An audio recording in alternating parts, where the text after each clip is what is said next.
मुख्यमंत्री देवेंद्र फडणवीस यांनी दावोस दौऱ्यात महाराष्ट्र दालनामध्ये अनेक उद्योजकांच्या घेतल्या भेटीगाठी, महाराष्ट्रात गुंतवणुकीसाठी केलं निमंत्रित. AB InBev ही पेय उत्पादक कंपनी भारताच्या विविध भागात $250 दशलक्षची गुंतवणूक करणार, केंद्रीय मंत्री चिराग पासवान यांची दावोस दौऱ्यात माहिती. जळगावात झालेल्या रेल्वे दुर्घटनेत काही जण दगावल्याची भीती, जिल्हा प्रशासन रेल्वे प्रशासनाबरोबर संपूर्ण समन्वयानं काम करत असल्याची मुख्यमंत्र्यांची माहिती. परराष्ट्र व्यवहार मंत्री एस जयशंकर क्वाड परराष्ट्र मंत्र्यांच्या बैठकीत सहभागी, विश्वासार्ह आणि लवचिक पुरवठा साखळींना प्रोत्साहन देण्याची वचनबद्धता क्वाड देशांकडून व्यक्त.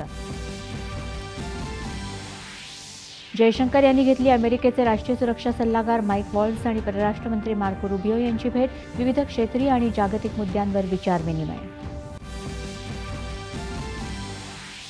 अमेरिकेत कुशल व्यक्तींना काम देण्याचं महत्त्व अधोरेखित करत H-1B व्हिसा कार्यक्रमाला पाठिंबा देण्याच्या भूमिकेचा अमेरिकेचे राष्ट्राध्यक्ष डोनाल्ड ट्रम्प यांचा पुनरुच्चार. राष्ट्रीय आरोग्य अभियानाला पुढची 5 वर्ष मुदतवाढ देण्याचा केंद्रीय मंत्रिमंडळाचा निर्णय, 2025-26 हंगामासाठी कच्च्या तागाच्या किमान हमीभावात 6% वाढ.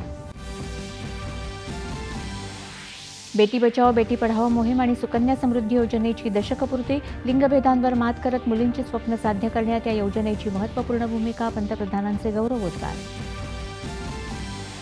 मुंबईतल्या KM रुग्णालयावरील ताण कमी करण्यासाठी नवीन आयुष्यमान शताब्दी इमारत उभारण्याच्या आणि झिरो प्रिस्क्रिप्शन धोरण लागू करण्याच्या उपमुख्यमंत्री एकनाथ शिंदे यांच्या सूचना. राज्यभरातील एसटी बस स्थानकांवर उद्यापासून राबवलं जाणार बाळासाहेब ठाकरे स्वच्छ सुंदर बस स्थानक अभियान, प्रथम येणाऱ्या बस स्थानकाला 1 कोटी रुपयांचं बक्षीस. आणि मस्साजोगचे सरपंच संतोष देशमुख हत्या प्रकरणी खंडणीच्या आरोपाखाली मकोका लावण्यात आलेल्या वाल्मिक कराडला 14 दिवसांची न्यायालयीन कोठडी.